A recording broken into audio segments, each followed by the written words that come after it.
Excellent. Welcome, everyone. Thank you for being here. Let's get in the shit. It's a brutal market. How do you fucking grow? You're here to learn. They're here to tell you. Let's start with some intros. For those of you who don't know me, my name is Aron Beierschmitt. I'm the co-founder and CEO of Laguna Games. We build crypto unicorns, one of the top games on the Polygon network. About 60 days ago, we began very aggressively marketing. We're trying a number of things across Web2 to Web3 activation, Web3 native campaigns, pretty much anything and everything under the sun. So I'm certainly up here to hear and learn from this esteemed group of panelists. Antonio, you want to intro yourself? We'll go down the line. Sure. Antonio-Garcia, founder of Spindle. In this crew, I think I can say we're like the apps flyer of Web3, attribution and measurement for Web3. We also have a referral and rewards program bolted onto it that we just announced that helps reward users based on realized revenue. And yeah, trying to solve the measurement problem in Web3. Hey guys, I'm Eric Zhang. I'm the founder of The Bakery and also called 2.5 Intelligence. We build a lot of community management tools for various Web3 projects, NFTs, and some DeFi. Our most popular products are our Discord bots. They're in 16,000 Web3 Discord servers with a total membership of 25 million people.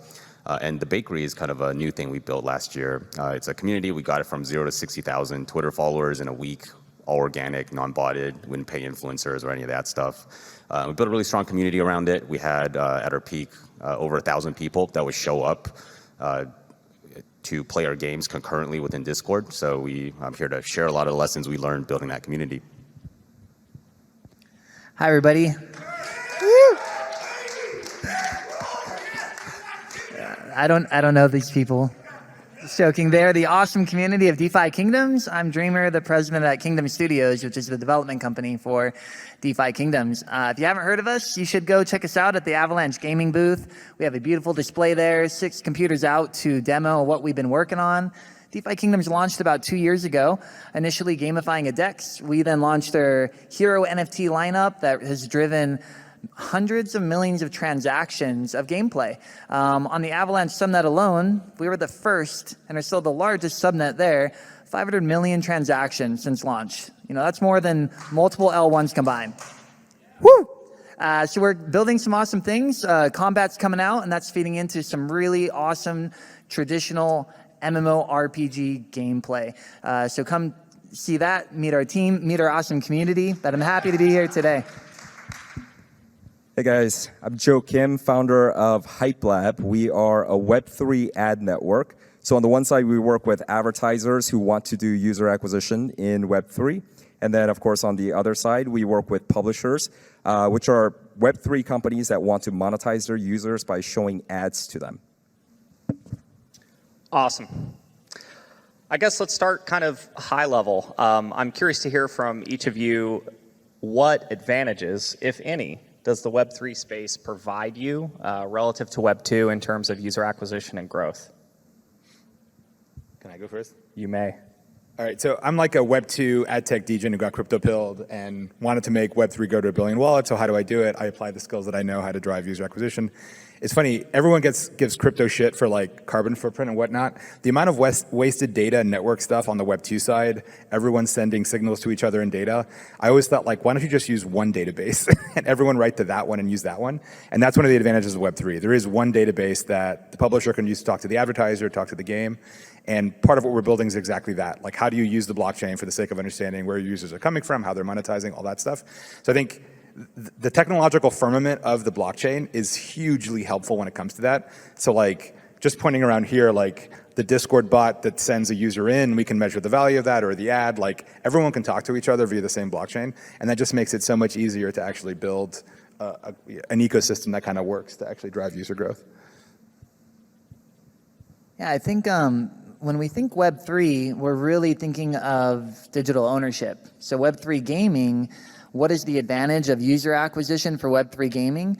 Not only is it the awesome reality that you can own your game assets, and as you play, if the game is built right, your assets appreciate and people want them more. Like in DeFi Kingdoms, your heroes level up, get stronger. Other people are going to want to buy those. Demand goes up.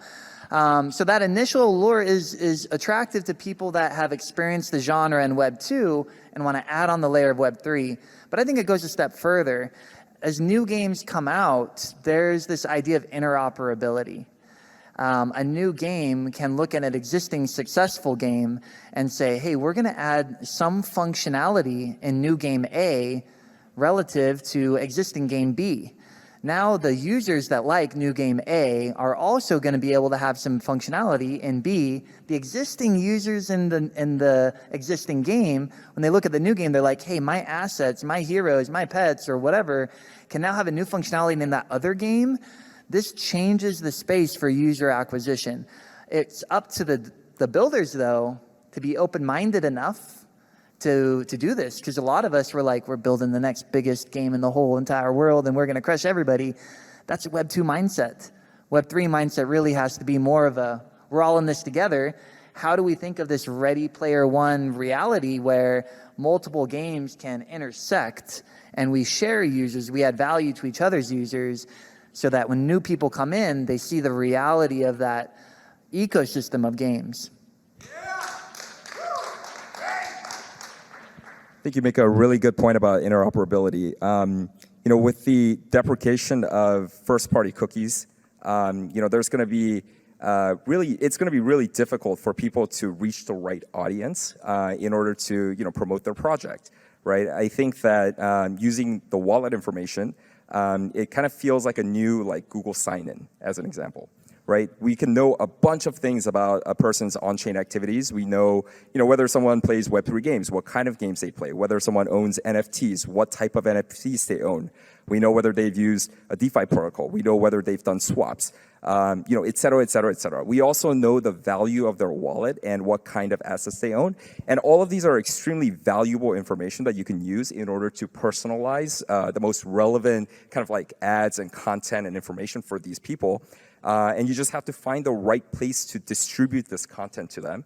And it actually creates a much better experience, even running, running ads or running information to these people. And it's a much better experience than Web 2.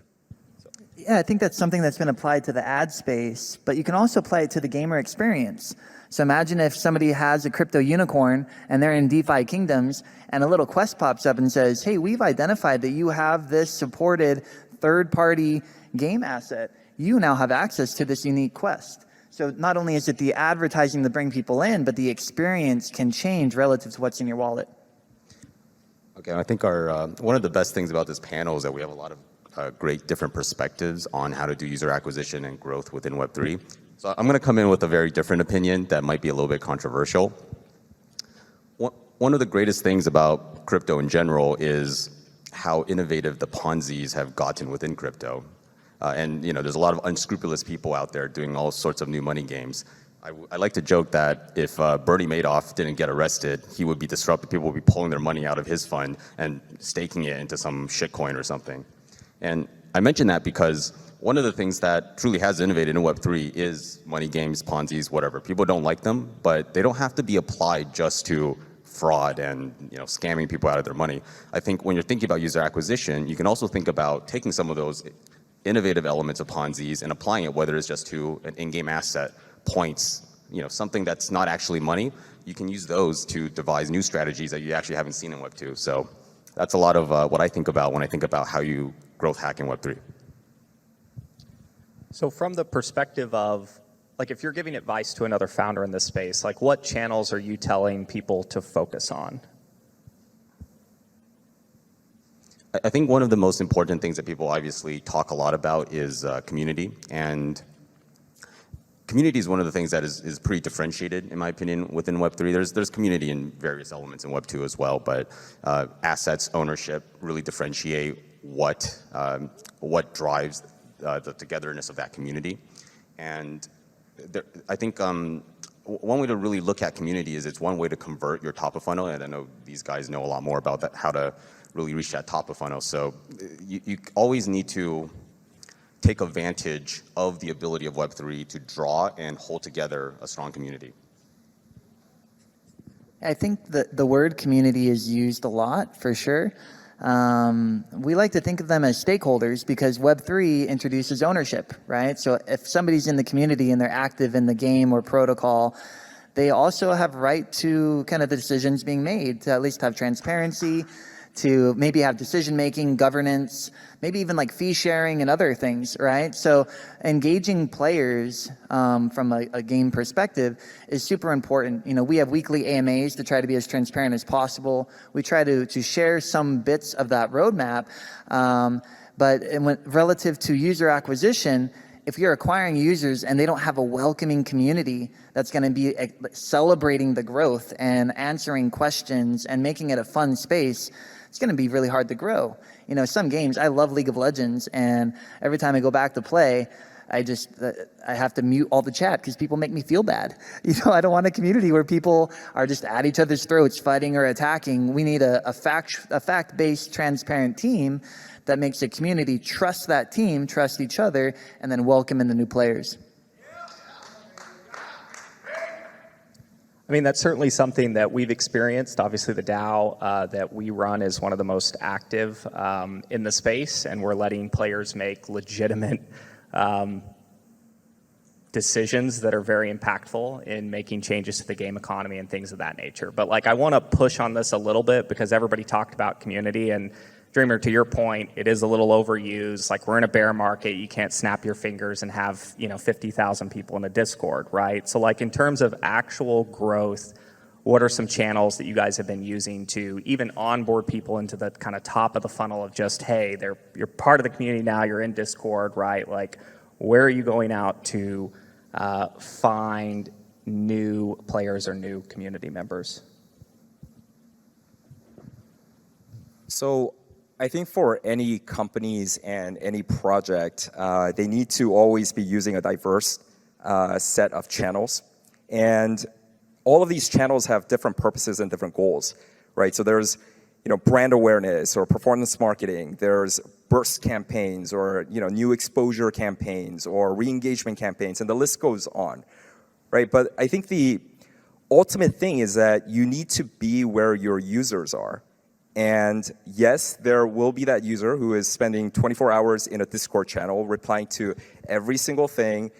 This person never sleeps and they're a fanatic, right? You have that kind of people.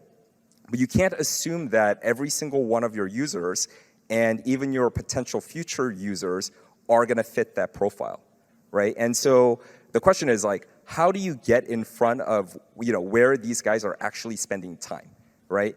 And for us at Hype Lab, we think a lot about this. And, what we've, decided was that a lot of these people are spending time in dApps. They're spending time in websites. They're spending time in games.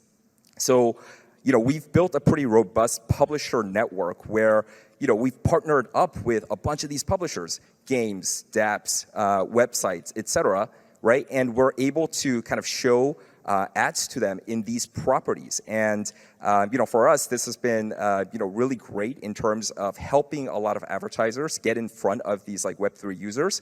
And in many cases, because of the on-chain data, we're able to kind of know, their, like whether, this one wallet has moved from this one property to another, and we're able to do all sorts of, retargeting or various kind of user acquisition campaigns to them. So, yeah. I want to toss in one more channel that I feel like is often overlooked. There's many different options at top of channel, influencers, advertising. They're all great forms of doing that. Building community is obviously important. I think another very valuable channel that many projects overlook is alpha groups. So there's a lot of trader alpha groups in pretty much any corner of crypto, and they not only are a good source of just getting a word out, a more captive audience. If you can build that relationship, they can also really increase your brand's image, right? Because if you just go to an influencer who is known to just do paid promotions, that decreases your brand image, even if you do get some top of the funnel users. But if you're in a exclusive alpha group and maybe you do an AMA with them or otherwise get involved, that can increase your brand's image. And the value of that can actually exceed just the fundamental numbers of how many users you acquired. I guess attribution would be really important in that case. It feels like we're almost prepared for this. So yeah, so on the influencer front, so I don't have opinions. I just have data. But we just did a case study on Twitter influencers. So it was DeFi, not gaming. But basically, they use our little tracking links. They post the thing. They produce 0 conversions, not any on-chain transactions whatsoever. I don't think that's globally true, but in the case of these influencers, it definitely was. Conversely, in Quests, we used to know them in offer walls 10 years ago in gaming. If you remember offer walls back in the day, we did a measurement study with layer 3. Totally worked, actually. Trying to convince people to come. And again, it was DeFi, not gaming. But hey, take a look at the protocol, see how it's like, transfer some money, make it work. 2x ROAS, which is better than what you would get on your average Facebook campaign these days. And so I think, obviously, I'm talking my own back here, but as you start measuring things, I think a lot of these channels are going to get a lot more optimized and a lot better at actually drawing new users. Yeah, I think if we imagine this room is Web3 and it's just blank, and all the builders are going to try to track the people walking into this room to their games or their protocol, there's 2 pieces here. One is the obvious one. If we want users, there has to be something worth coming into the room for. We have to build things that are fun. We have to build things that add value to people's lives. And crypto has really seen a lot of these kind of ups and downs. Introduction of DeFi and DeFi Summer, it showed people that they can take control of their finances, and it kind of went the direction that it went, but it was something new. The gaming space, we need to introduce something new where we really push the boundaries of the technology to enhance the gaming experience. However, we need to get people into the room to even consider that. And I think the barrier to entries are so high to understand how to move fiat money into digital currency, how to bridge it, what is a wallet, how come I have to do all these transactions that are cumbersome.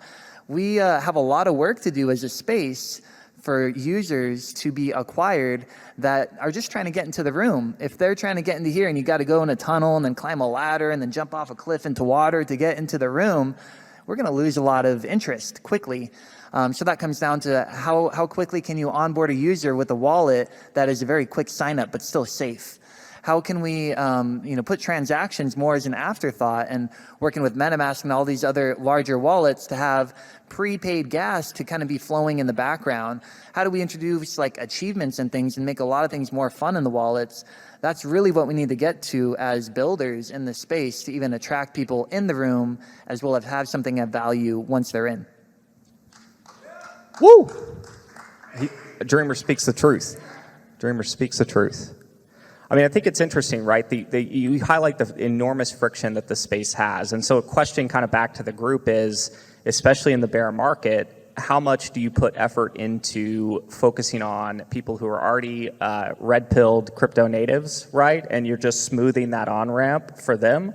Or are you really trying in the current market to go after what I would consider to be crypto newbies? I'm curious whether anyone thinks that there's a strategy right now to bring normies into the space, or are you focused on smoothing the on-ramp for crypto natives? You're looking right at me, so I'll answer, even though I apologize if I'm talking too much, but excited about this topic. Well, our strategy is to have something for both, right? So DeFi Kingdoms, it gamifies a lot of crypto. It makes it more fun, more beautiful, and easier to understand. So if you already are red-pilled, if you're already in the room, it's something a little bit different or easier to understand or fun. For those that are trying to come in, again, the onboarding and education piece is through a game. Some people like games. Some people in their 30s and 40s, there's a lot of nostalgia from it. And you get to learn, and you get to manage your finances, and you get to play a fun game that you own your assets. These are the type of things that we need to be building and focusing on that cater to not only crypto enthusiasts, but those that are yet to be crypto enthusiasts. Because we don't just want players, we want mass adoption of Web3 through all these different avenues of finance, of advertising, of all the data that is stored, as well as gameplay.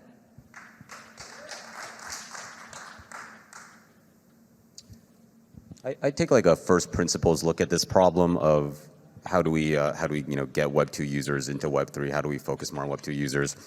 There's a reason why people like to do Web3, right? These Web3 degens and Web3 natives, they keep coming back, they keep participating in Web3 because they get a dopamine hit when certain things happen. Their asset value increases in price. They get an airdrop.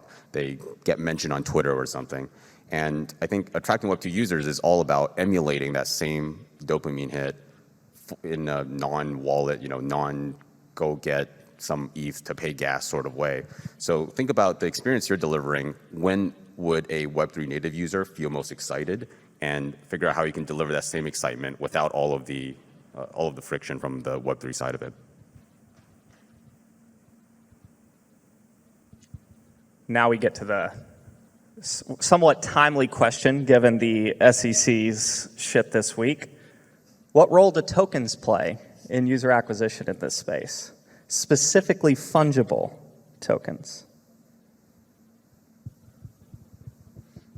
What role do tokens play in the user acquisition side? Well, I mean, there's a lot of interest for people that say, oh, we're launching a new token, and then they say, this token resembles a very awesome game, or at least a roadmap for a game to be built. And there's a way that I could be a stakeholder in this, have ownership, and maybe it'll be worth something. A lot of people get distracted here, though, and they get overhyped, or they get pre-sold or whitelisted, and then there's an ICO, and there's a lot of price action, and everybody's really excited about it. But behind the scenes, there's not enough time and maybe not enough focus on some things to actually build what people are excited about. So I think that, the bull markets, they do a lot of things that are good, but some things that are bad is you kind of introduce this expectation of a microwave generation. You pay for something, you want immediate return, you want things to 10x, you want all of this return, but if that is based on things to be built, time has to pass. We have to have transparency. We have to have,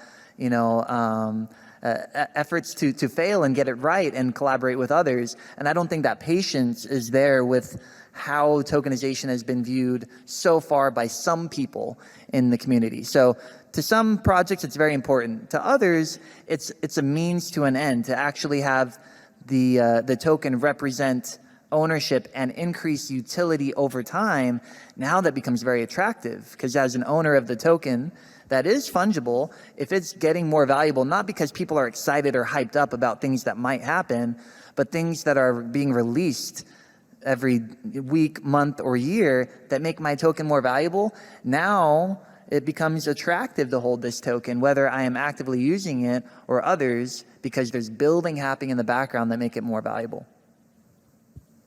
Yep. No, I think that's a really good point. And to put it even more frankly, for those of you thinking about user acquisition, a token is a very irreversible thing to do. If you put a token out there and the price doesn't go up, you will lose your attention, engagement, and community. When new users come, they will check your token price, and if it's not high, they're going to write you off. So you have to be very careful if you're thinking about a token. And the way I look at it, a token is not for your 0 to 1 project, right? If you have 200 Twitter followers, you shouldn't even, take the $ key out of your keyboard or something. Tokens are for like 1 to 10. You have to get somewhere, you have to build a product, you have to actually have something to offer before you should really be thinking about token or token incentivization. And it's something to be very careful about. Obviously, there's a lot of regulatory challenges that are increasing. If you're a US-based company, we shouldn't be talking about tokens. But beyond that, I think there's a lot of ability to take advantage of the excitement around tokens without launching a token. This is something we did a lot in the bakery that we had a lot of experience with. If you go on Twitter and you put a $ behind any, couple letters, people will assume that you are doing a token in an airdrop. And you can definitely take advantage of that to get engagement, get an audience, and then tell them you're not doing an airdrop. And I think that's okay.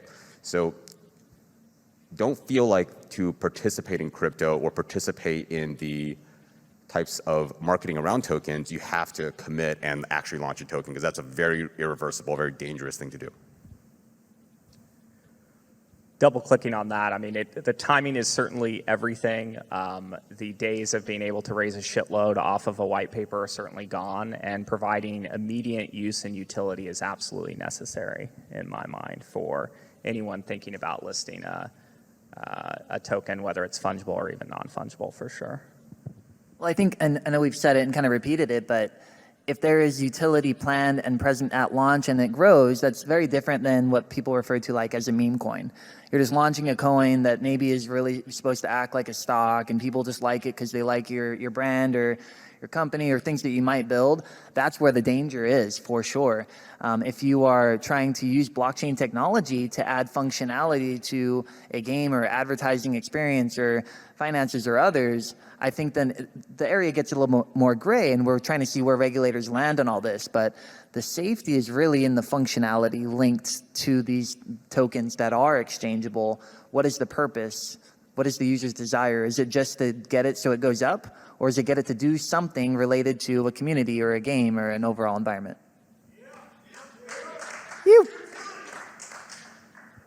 I don't think it gets talked about enough. Like in Web 2, right, you go to Facebook predominantly, you spend money on Facebook to get eyeballs. That money, that value flows to Zuckerberg and Facebook shareholders, right? In Web 3, one of the things that I'm fascinated by that we're really trying on the crypto unicorns front is, hey, here is an asset that has real value, and you can try our game and play it. And if you don't like it, it's $20 to you, right? And so the idea that the value flow can start to cut through the traditional kind of middlemen in these advertising platforms and actually say, hey, Antonio, come try our game. If you don't like it, here's $20, right? I think is a really is something that we're not talking enough about in the space, and is really one of our advantages, because I can actually hand direct value to a player and embed further value if they're willing to come in and actually progress in the game experience and things of that nature.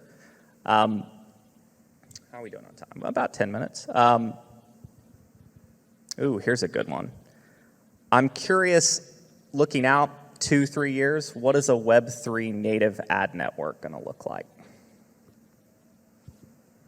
This is teed up for you, Joe. I think in the short term, what makes a lot of sense just for the purposes of expediency and also execution and also getting scale is that I think, in the short term, a lot of these Web3 ad networks will look pretty centralized, but will adopt a lot of Web3-ish kind of concepts, right? So we're talking about things like payment in crypto, right? You take payment from advertisers in crypto, you pay out publishers in crypto. We're talking about asset storage in IPFS. We're talking about using on-chain data in order to know more about your users and being able to serve more personalized ads to them. Things like that, right? And I think that's going to be kind of the first step in getting to a more kind of Web3 native ad network.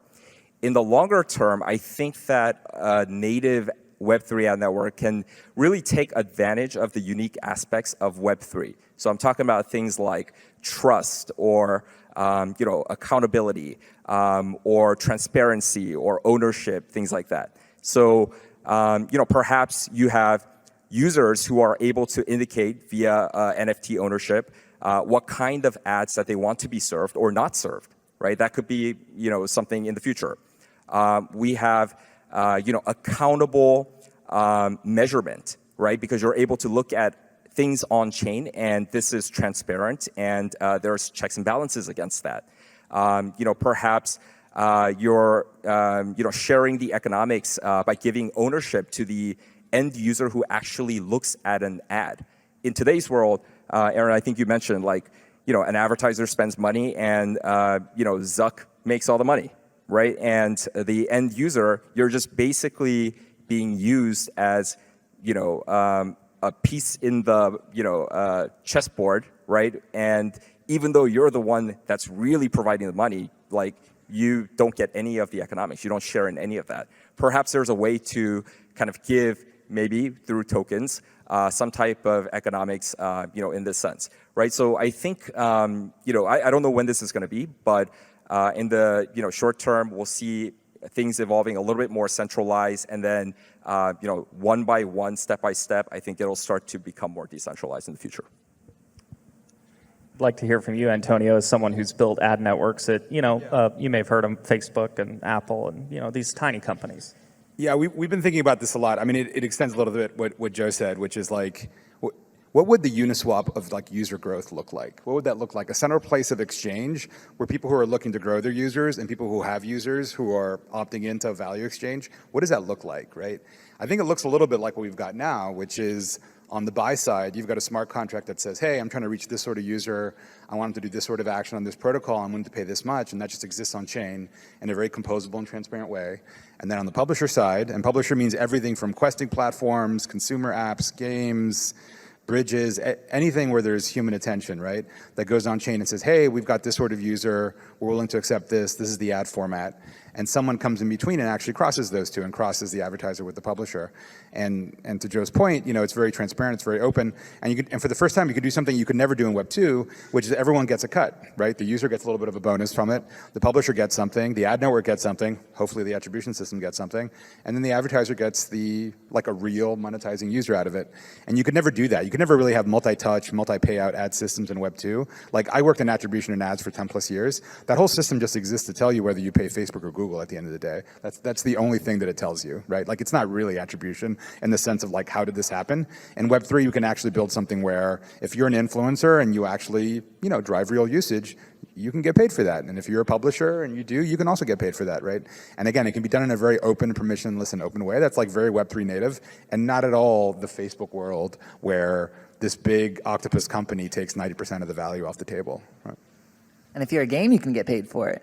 And if you're a game, you can get paid for it. So I mean, like, imagine if there's a player, if I'm understanding this correctly, a player's sitting there and they can either bring money in on an on-ramp, they could bridge some in, or they could go watch a related ad. So it's a web-based game. The ad could be like a computer or a monitor or a hard wallet, something that adds value to the user. Maybe it's education. Maybe it's something related to DeFi or safety or regulation that somebody's paying for. What they're paying for the ad, part of that can go to the player in the game tokens of the game that they're playing, that they're seeing the ad on. Now, nobody likes pop-ups, but people love choice. So having the choice to be like, I'm going to go make some extra tokens so I can go fishing or go fight others or do anything else in the game and educate myself or see something that's relevant to me. I think the future of advertising could be something that is less in your face and really value additive, especially for gamers. I couldn't agree more, honestly. I think we're not, we're obviously, this is games focused and like, that's a big deal, but I mean, what is it, $500 billion a year in advertising spent, right? And I think NFTs have this, digital collectibles, whatever the hell the word is now, have this potential to reimagine that, because again, it allows all the participants to get value out of it versus just Zuckerberg. In the last 5 minutes, any growth hacks or tips for the audience? Things that have worked for any of you or you've seen work with projects you've partnered with? I do growth hacks all day, so I have a lot of growth hacks, but I'll tell you about one of the funner ones.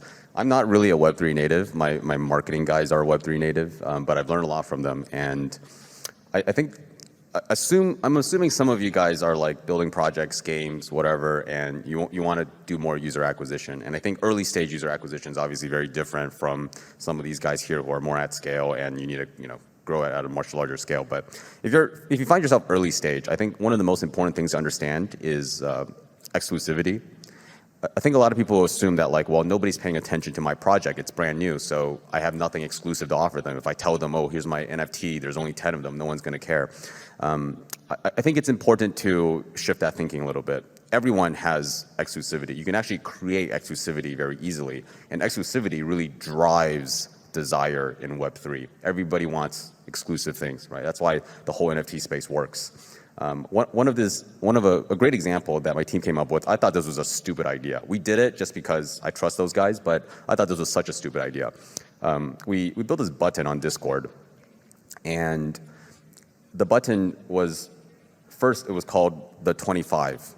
And the first 25 people that clicked that button got a Discord role. They were the 25. And then the number went higher, it became 50. And the next 50 people that clicked it got the 50, and then it became like 100, 500, 1,000. And basically, the earlier you click this button, the more exclusive the Discord role you got was. We didn't tell anybody like, oh, there's utility for this role. We explained nothing. This was when we had like a couple hundred people on our Discord server. So we built this button, and the sooner you click it, the better the role you got. And you don't know what the role does. You don't know if there's any value to any of this. And the whole point of that was we created exclusivity out of thin air where we had no value to offer people. And what happened was people took that and they shared it with their friends because they were like, look, I don't know what this does. Maybe nothing. But click the button, get your role, and maybe it'll be something in the future. So that was a great example of something that surprised me, because I feel like in Web 2, just nobody would care. But in Web 3, people search for that alpha. They look to be early. They look for those opportunities to discover something that others haven't discovered. If your Twitter has 10,000 people, a lot of alpha groups won't even mention it because you know what? We're too late. People already have discovered this. The fact that you're small and don't have any attention can be viewed very positively, and you need to use that to your advantage by positioning yourself as exclusive and thinking through what can you offer that might be that might enhance that perception. So that's one quick growth hack that I learned a lot from early on. One thing I'd add is the people around us. You know, oftentimes we come to these conventions to see who we can work with, but we're like being approached by people that would be providing a service in exchange for something that we need, like RPCs or hardware or bridging solutions. But look at our competitors. Our competitors in this space can be our best friends. A growth hack, if somebody's new and they have a good idea, a new game, a good protocol, rather than trying to overtake those and kind of compete with them, see how we can work together, how we can collaborate. There is so much room for collaboration in this space. We are not anywhere near the point of needing to take anybody out to grow. So anybody out there that has something new and wants a growth hack, remove the competitive nature of putting other people below your success and make your success theirs. And hopefully they'll make their success yours. Come to these conferences to talk with other games, talk with competitors, and see how we can team up to make the space better. I think that is an incredible hack to grow, especially in this space where a lot of us are afraid to give up our users, our time, and our IP. This isn't really a hack, but I would say two things. One is test anything, right? Test anything, try anything at least once and see if that channel works. And then number two is be early. You're going to see a lot of companies, you know, especially in the growth space, the user acquisition space, et cetera, they're incentivized to make your campaigns work. They're incentivized to make you successful, right? Because they're early as well. So if you are also early, like you're getting the full kind of the VIP experience. So I do think that is a growth hack in some sense. Antonio, anything to add, sir? Dude, I'm just here to measure stuff now. Well, excellent. Thanks, everyone, for attending and hearing us out. Cheers. Bullish.